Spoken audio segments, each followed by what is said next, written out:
네, 안녕하십니까. 저는 본교 목회 행정으로 섬기고 있는 유환영 전도사입니다.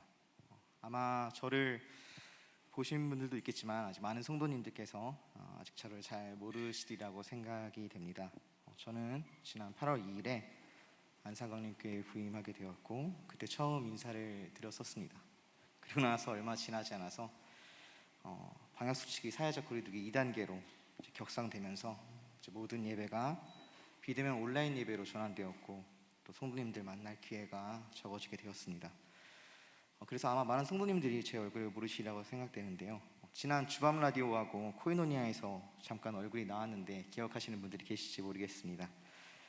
부족한 부분들이 많고 또 이 자리에 서니까 정말로 많이 떨리는데 또 앞으로도 할 사역들 가운데 주님께서 함께 하시라 믿습니다. 성도님들께서도 같이 기도해주고 응원해주시면 감사하겠습니다. 제가 항상 저기 지금 위에 보이는 저 방송실에서 이렇게 바라봤는데 거기서 바라볼 때랑 여기 설 때랑 느낌이 참 많이 다르네요. 여러분들 삶 요즘 어떻습니까? 성도님들께서 지내시는 삶은 어떠신가요? 아마 많은 성도님들께서 코로나19로 인해서 많이 힘들어 하실 거라고 생각이 됩니다. 제 주변에 지인들을 보면 정말로 어렵다는 이야기들을 많이 듣고 있습니다. 제가 아직 대학원에 다니고 있는데요.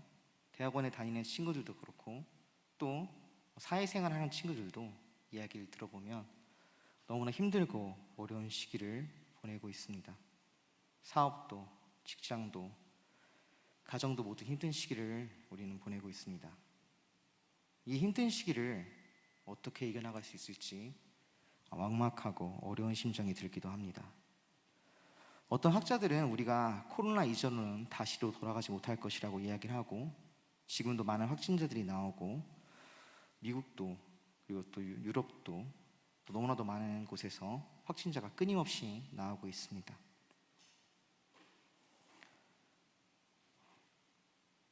그런데 이런 고난과 어려움 가운데 우리는 어떤 마음을 가지고 있습니까? 어떤 생각을 가지고 이 고난을 지나고 있습니까? 지금 이 고난이 이겨낼 수 없을 것 같고 우리가 포기해야만 하고 넘어져 쓰러져서 그곳에 그냥 있을 수밖에 없는 그런 고난이라고 생각하고 계시진 않나요? 아니면 정말로 이 고난이 너무 힘들고 어려워서 주님이 없다고 주님이 계시냐고 생각하시는 분이 있을지는 모르겠습니다.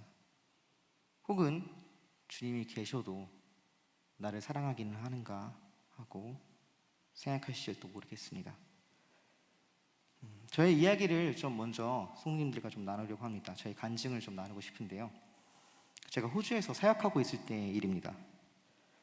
호주에서 이제 제가 발급받은 비자는 워홀 비자인데요. 이제 기한이 1년입니다. 그래서 1년이 지나면 거기서 연장을 해야 돼요. 근데 이 1년 연장을 더 하려면 호주 정부에서 지정하는 업종과 지역에서 일정 기간 이상, 그러니까 88일 정도 일을 더 해야 됩니다. 근데 이 업종이라는 게 1차 산업이에요. 1차 산업. 여러분들 아시는 농사를 짓는다든지 아니면 뭐 광물을 캔다든지 아니면 축산업에 종사한다든지 하는 일을 해야, 소위 말해서 사람들이 하기 싫어하는 일을 해야, 그것도 도심 지역이 아니라 외곽에서 해야 1년 연장을 해줘요. 근데 제가 호주교회에서 사역을 하면서 처음부터 1년이 아니라 2년을 있으려고 생각을 하고 준비를 하고 갔습니다.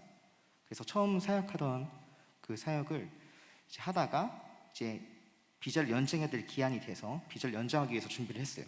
그래서 일할 곳도 알아보고 교회에서 멀지 않은 곳을 딱 구해서 거기 주변에 살 집도 구하고 이제 다 가서 일을 하기로 얘기가 다 끝났습니다. 너무 좋은 곳에 교회에서 차로 한두 시간 거리밖에 안 되는 곳에 소고기 공장에서 일을 하게 된 거예요. 하나님의 은혜죠. 너무 감사했습니다. 이제 그래서 이야기가 잘 돼서 가서 일을 하려고 갔는데 첫 출근한 그날 가서 고기를 썰고 있는데 매니저가 부르는 거예요. 잠깐 와보래요. 그래서 무슨 일이지? 가봤더니 너 여기서 일 못한다는 거예요. 아니 왜 이게 다 잘 됐지 않냐? 왜 갑자기 일을 못한다는 거냐? 하고 확인을 해보니까 제가 처음에 발급받았던 비자가 잘못 기재된 생년월일로 신청을 한 거예요. 제가 2월 24일인데 기억하시라고 하는 말 아닙니다. 2월 24일인데 1월 24일로 신청이 돼 있던 거예요, 비자가. 그러니까 사실은 제가 호주에 들어올 수도 없던 그런 상황인데 호주 이민국, 그러니까 그 공항에서 대충 통과시켜줘서 그냥 들어온 거예요. 그러니까 그 공장에서 너 일 못 쓴다, 너 가라, 아니면 그걸 수정해 와라는 거예요. 너무 당황했죠 제가. 그래서 이걸 어떻게 해야 되지? 어떻게 해야 되지 하다고 빨리 이민성에 갔어요. 가서 물어봐서 이거 좀 수정 좀 해달라고 하니까 거기 직원이 이거 여기서 안 된다. 비자는 우리가 마음대로 고칠 수 있는 게 아니고 캔버라에 있는 이민성 본청에 신청을 해야 된다. 얼마나 걸리냐? 한 달 걸린대요. 한 달. 빠르면 한 달. 빠르면. 호주 갔다 와 보신 분들은 아시겠는데 호주 일처리가 엄청 느립니다. 호주 공무원들 일처리가 우리나라였으면 아마 데모했을 거예요. 진짜로. 그렇게 느린데요. 한 달 걸린답니다. 근데 제가 아까 서두에 말씀드렸듯이 비자 연장을 하려면 충분한 기간이 필요해요. 근데 제가 이거를 여유롭게 준비한다고 했는데 한 달이 지나면 이게 날짜가 채워질 수가 없는 거예요. 일할 수 없는 환경이 된 거죠.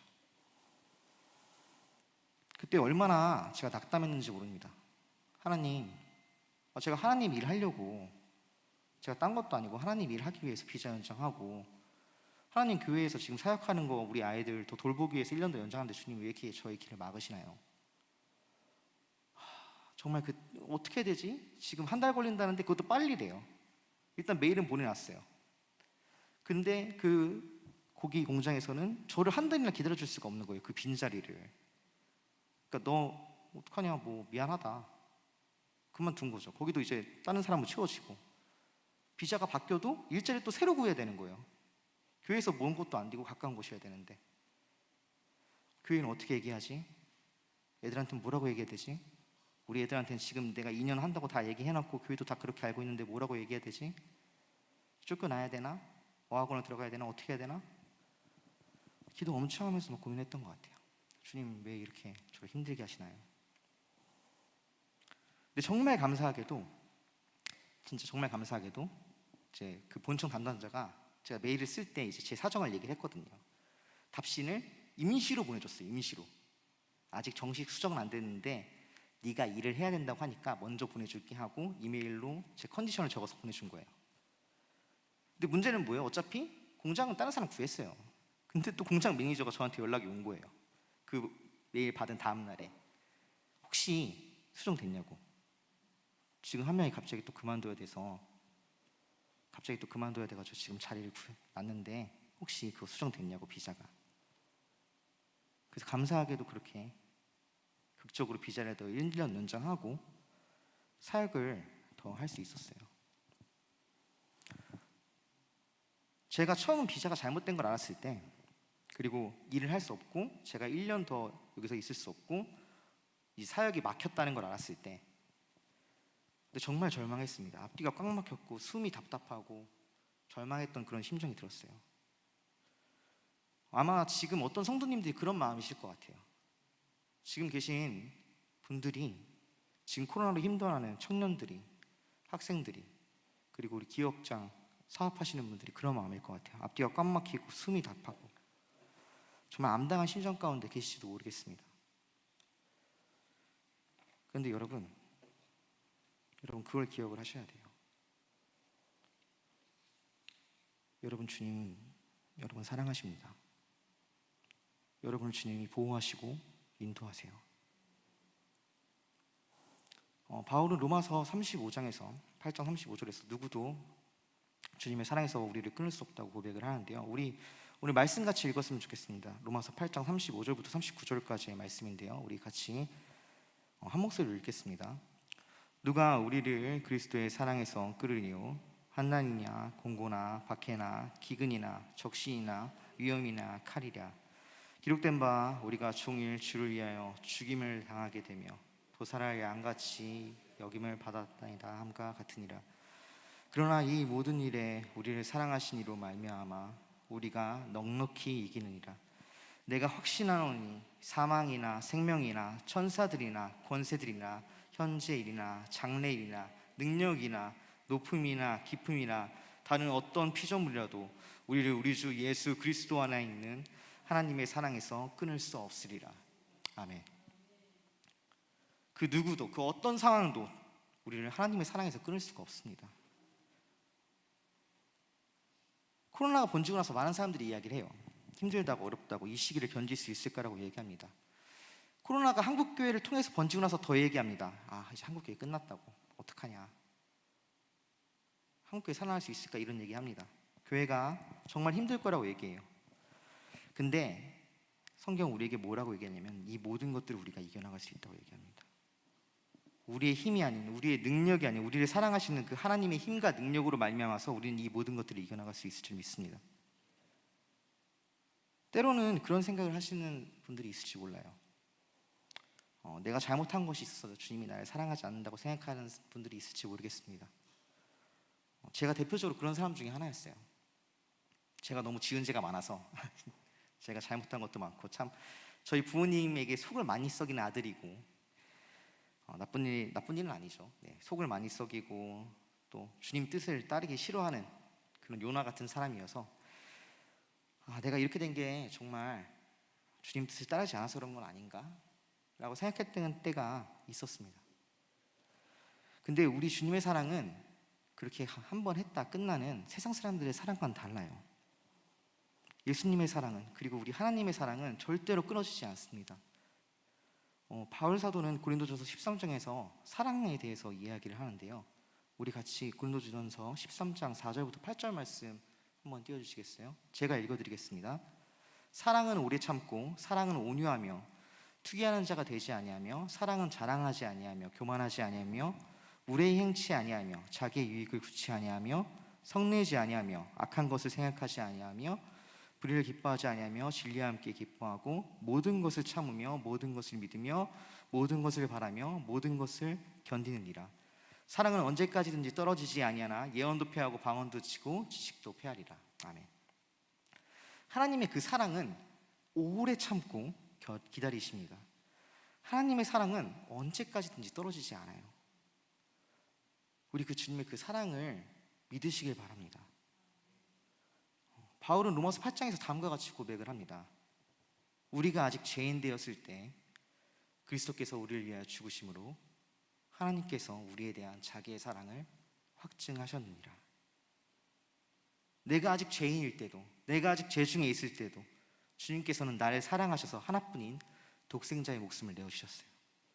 우리가 잘해서도, 우리가 뛰어나서도 아니라 우리를 사랑하셔서 주님은 그 목숨을 우리를 위해 주셨습니다. 여러분, 이 주님의 신실한 그 약속을 믿으시길 바라요. 주님은 여러분을 사랑하시고 여러분을 보호하시며 지키시며 인도하실 줄 믿습니다. 우리 담임 목사님의 설교를 제가 들으면서 은혜를 참 많이 받습니다. 주일 설교에서도 담임 목사님께서 말씀하셨던 것처럼 우리는 하나님의 인치심을 받은 사람들이에요. 인치심을. 주님께서 우리 머리에 인을 치셨습니다. 에베소서 4장 30절에서 보면은 우리는 구원의 그날까지 인치심을 받아내라고 바울은 기록하고 있어요. 또 마태복음에서 주님은 승천하시기 전에 마지막 지상 명령을 제자들에게 주시면서 뭐라고 말씀하셨냐면, 볼지어다 내가 세상 끝날까지 너희와 항상 함께 있으리라고 약속하셨습니다. 사랑하는 성도분들, 그리고 우리 여기 앉아 계신 우리 목사님들, 그리고 성도님들, 주님이 저와 여러분과 함께 계십니다. 마치 이겨낼 수 없을 것 같은 그런 고난이 우리 앞을 둘러싸고 있다고 하더라도, 나를 옥죄고 숨막히게 하는 상황이 나를 둘러싸고 있을지라도 우린 이 모든 것들을 다 이겨낼 수 있어요. 우린 이 모든 것들을 다 견디고 승리할 수 있습니다. 우리 다 같이 로마서 8장 37절 말씀 다 같이 읽었으면 좋겠습니다. 같이 읽겠습니다. 그러나 이 모든 일에 우리를 사랑하신 이로 말미암아 우리가 넉넉히 이기니라. 아멘. 우리 주님의 사랑은 우리가 태어나기도 전에도, 우리가 죄인일 때도, 우리가 주님을 믿지 않을 때도, 그리고 지금 이 순간에도 우리를 사랑하고 계시고 우리를 보호하시며 지키시고 계십니다. 우리 그 주님의 사랑을, 우리 그 주님의 일하심을 신뢰하길 바랍니다. 제가 호주에 있을 때 하지 못했던 게 그거였어요. 정말 사방이 막힌 것 같고 그 에어싸인 것 같은 그 상황에서 저는 주님을 바라봤음에도 불구하고 내가 정말로 주님의 일을 위해서 그 일을 하고 있으니까 주님께서 그 모든 것들을 이기게 하시고 길을 열게 하셨음을 믿어야 했음에도 불구하고 저는 그러지 못했습니다. 그리고 지나서야 깨달았어요. 그 지나고 나서 그 모든 것들이 다 나를 지나고 나서야 깨달았습니다. 아, 주님이 나를 보호하고 계시구나. 주님이 나를 지키고 계시구나. 지금도 나를 돌보시며 나와 함께 하시는구나. 지금 제가, 여러분이 저를 이제 잘 모르시니까 제가 막 이렇게 오픈하는 것들이 좀 조심스럽긴 하지만, 저의 지나온 삶들을 이야기를 하면은 이 뒤에 걸음걸음마다 주님께서 인도하셨음을 저는 느껴요. 제가 신학교에 간 것도 그렇고요, 호주에 가서 경험한 것도 그렇고요, 또 돌아와서 사역하게 된 것도 그렇고, 그리고 저는 이곳에, 이 안산광림교회에 저를 주님께서 부르셨음을 믿습니다. 또 이곳에 또 저를 통해서 주님이 하실 일들이 있음을 믿습니다. 또 여러분과 만남을 주님께서 계획하셨음을 믿습니다. 이 모든 것들 가운데 주님께서 일하시고 역사하시며 우리와 함께 하심을 저는 믿습니다. 여러분들, 상황이 너무 힘들더라도 상황을 바라보지 마세요. 힘든 코로나의 그 상황들, 힘든 어려운 그것들을 바라보면 마음이 꺾이고 낙심될 수밖에 없습니다. 그것들에 주목하고 그것들에 시선이 가 있는 순간 나는 그것들을 이길 수가 없어요. 세상을 이길 수가 없습니다. 그것들에 대해서 내가 내 마음을 다잡고 저걸 이겨내야지, 절대 못 이겨요. 절대 이길 수가 없어요. 그것들을. 여러분, 그것들을 바라보는 게 아니라 시선을 돌려서 주님, 나를 사랑하시는 그 주님을 바라보기 원합니다. 그 신실하신 그 주님을 바라보기를 원합니다. 나를 사랑하시고 나를 위하시며 나를 위해 그 모든 것들을 예배하시고 나를 이끄실 그 주님을 바라보기를 원합니다.